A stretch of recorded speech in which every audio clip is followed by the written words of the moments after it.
INS Surat પહોંચ્યું હજીરા। ભારતીય નૌસેનાના ઇતિહાસમાં સૌ પ્રથમવાર સુરતના નામે યુદ્ધ જહાજને નામ આપવામાં આવ્યું છે। હજીરા પોર્ટ પર તેનું આગમન શહેર માટે ગૌરવની ક્ષણ છે। આઈએનએસ સુરતને આવકારવા માટે સાંસદ, જિલ્લા કલેક્ટર ડોક્ટર સૌરભ પારધી સહિતના અધિકારીઓ ઉપસ્થિત રહેશે। આ જહાજને 2 મેના રોજ શાળાના બાળકોને નિહાળવાની તક મળશે। ઉલ્લેખનીય છે કે 15મી જાન્યુઆરી 2025ના રોજ પ્રધાનમંત્રી નરેન્દ્ર મોદીએ મુંબઈના નૌસેના ડોકયાર્ડ ખાતે યોજાયેલી વિશિષ્ટ સમારોહમાં આઈએનએસ સુરત અને એક અન્ય યુદ્ધ જહાજને રાષ્ટ્રને સમર્પિત કર્યા હતા। 16થી 18મી સદી દરમિયાન સુરત બંદર આંતરરાષ્ટ્રીય વેપાર માટે પ્રસિદ્ધ હતું। તે સમયે સુરતના બંદરો પર વિવિધ વેપારી દેશોના વેપારી જહાજો બંદર પર લંગારતા હતા। ઈસ્ટ ઇન્ડિયા કંપનીએ પણ સૌપ્રથમ ટ્રેડિંગ પોઈન્ટ 16મી સદીમાં સુરતમાં સ્થાપ્યું હતું। ભારતીય નૌકાદળનું આધુનિક યુદ્ધ જહાજ આઈએનએસ સુરત થકી સુરતના ઐતિહાસિક વારસાને જીવંત માન્યતા અપાઈ છે।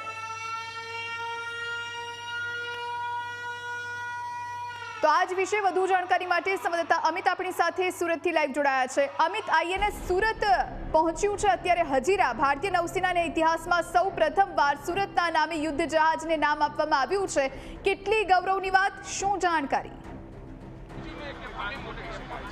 જી, ચોક્કસથી વર્તમાન પરિસ્થિતિમાં જે પ્રકારે આજે પહેલગામમાં આતંકી હુમલાની ઘટનાને લઈને આજે ભારત પાકિસ્તાન વચ્ચે જે તણાવની સ્થિતિ ઊભી થઈ છે તેને જ લઈને હવે આજે એક કહી શકાય કે નૌસેનાનું સૌથી મજબૂત અને મારક ક્ષમતાવાળું આજે જહાજ છે આઈએનએસ સુરત, તે સુરતના હજીરા પોર્ટ ખાતે આવી પહોંચ્યું છે। 2 દિવસ સુધી આજે જહાજ છે તે સુરતના હજીરા પોર્ટ ખાતે રાખવામાં આવશે। મહત્વની વાત એ કહી શકે કે આજે આઈએનએસ સુરત છે તે ખાસ કરીને આજે એક મિસાઇલ લોન્ચર જહાજ છે અને ભારતીય નૌસેનાનું સૌથી મજબૂત જહાજ આ ગણવામાં આવે છે। વડાપ્રધાન નરેન્દ્ર મોદી દ્વારા આજે જહાજનું લોકાર્પણ કરવામાં આવ્યું હતું।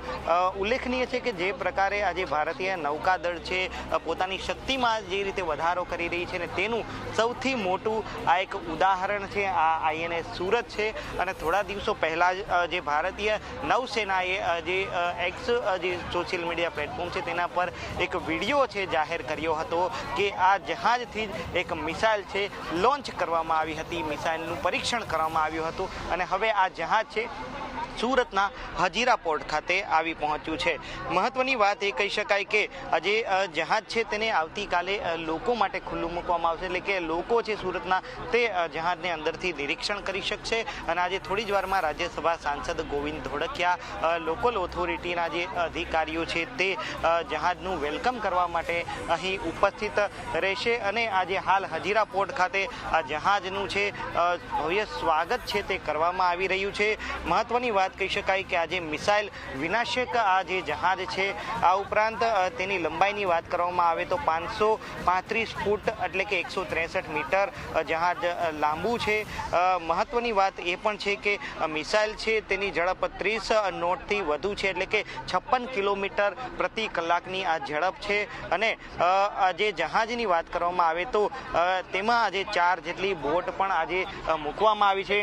હું જે ફરીથી દ્રશ્ય બતાવીશ કે નેવીના અધિકારીઓ છે તે જહાજનું વેલકમ છે તે કરી રહ્યા છે।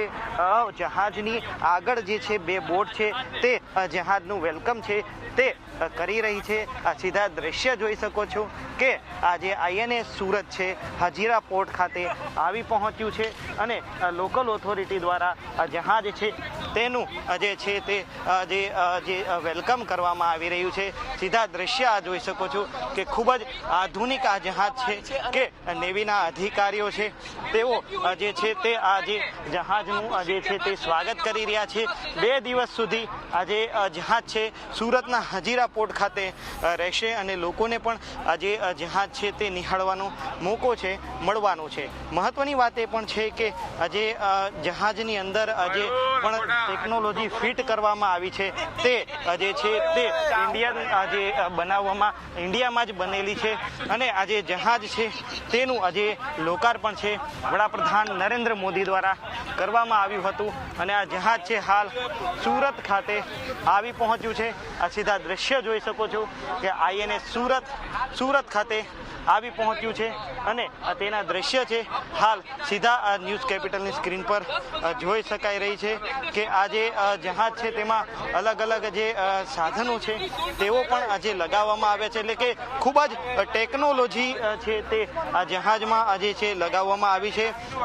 સુરતની વાત કરવામાં આવે તો સુરત છે સૌ પ્રથમ આજે અલગ અલગ દેશના લોકો માટે ધંધાકીય સ્થળ હતું અને સુરતના બંદર પર જે અલગ અલગ દેશોના જહાજ આવતા હતા અને ત્યારે સુરતના નામ પરથી આ જહાજનું નામ આપવામાં આવ્યું છે એટલે કે INS સુરત અને આ હાઈટેક જે જહાજ છે ભારતીય નૌસેનાનું તે હાલ અહીંયા સુરતના આજે હજીરા પોર્ટ ખાતે પહોંચી ચૂક્યું છે અને આ હજીરા પોર્ટ ખાતે આજે જહાજનું વેલકમ છે તે ઇન્ડિયન નેવી અને લોકલ ઓથોરિટી દ્વારા કરવામાં આવી રહ્યું છે।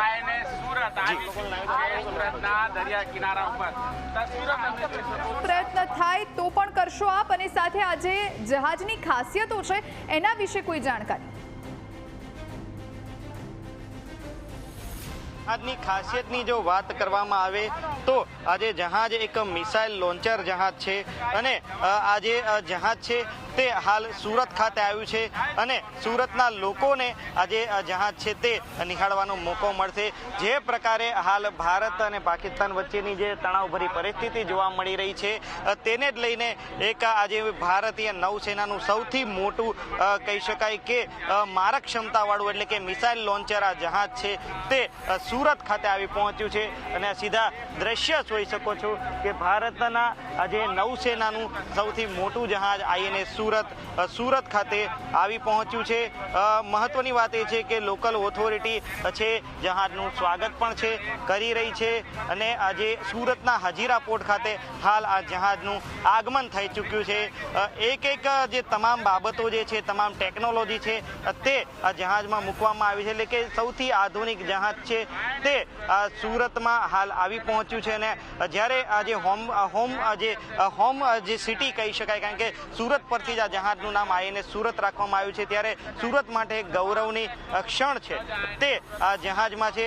જો મુખ્ય હથિયારોની જે વાત કરવામાં આવે તો આજે બ્રહ્મોસ ક્રુઝ મિસાઇલ જેની રેન્જ 450 કિલોમીટરથી વધુ છે તે આ જહાજમાંથી છોડવામાં આવે। આ ઉપરાંત mid range surface two air missile જે વિમાન અને ડ્રોન મિસાઇલ સામે રક્ષણ આપે તે મિસાઇલ પણ આ જહાજમાંથી છે છોડવામાં આવવાની છે।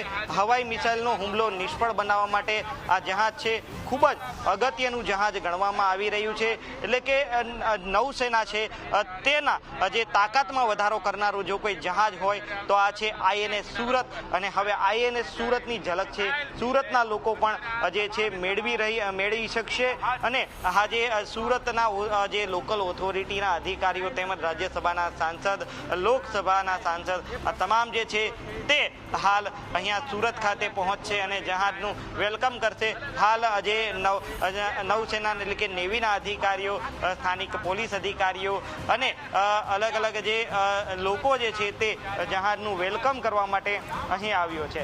મહત્વની વાત એ છે કે જહાજના રડારની વાત કરવામાં આવે તો 20 LEMSTC એટલે કે 2D 3D રડાર આમાં મૂકવામાં આવી છે। 163 મીટરની આ જહાજની લંબાઈ છે, 56 કિલોમીટર પ્રતિ કલાકની તેની ઝડપ છે। INS સુરત છે 4 ઇન્ટરસેપ્ટર બોટ સાથે 50 અધિકારી અને 250 ખલાસીઓને રાખવાની ક્ષમતા પણ છે તે ધરાવે છે। આ સીધા દ્રશ્ય જોઈ શકો છો કે હાલ નૌસેના છે તે હાલ વેલકમ કરી રહી છે એટલે કે સુરત જે છે તે વેલકમ કરવામાં આવી રહ્યું છે આ જહાજને અને આ જહાજની વાત કરવામાં આવે તો એક જ વારમાં 7400 કિલોમીટરની મુસાફરી છે તે આ જહાજ છે કરી શકે છે એટલે કે લગભગ 45 દિવસ સુધી એક જ વખતના ફ્યુલમાં જહાજ જે છે સમુદ્રમાં રહી શકે છે। INS સુરત મિસાઇલ હુમલાની સ્થિતિમાં દુશ્મની મિસાઇલોને પોતાની રીતે જ ઓળખીને આ મિસાઇલને હવામાં કે પછી પાણીમાં નાબૂદ કરી શકે છે એટલે એટલે કે આ મિસાઇલ છે તે અત્યાધુનિક હોવાના કારણે પોતાની રીતે જ મિસાઇલ ડિટેક્ટ કરશે અને ત્યારબાદ મિસાઇલોને જે છે નષ્ટ કરવાનું કામ છે તે કરશે. આ જહાજ જે છે તે દેશની સુરક્ષામાં ખૂબ મોટો વધારો છે તે કરી શકે છે અને સીધા દ્રશ્ય જોઈ શકો છો કે સુરતના હજીરા પોર્ટ પર આ જહાજનું આગમન છે તે થઈ ચૂક્યું છે અને જે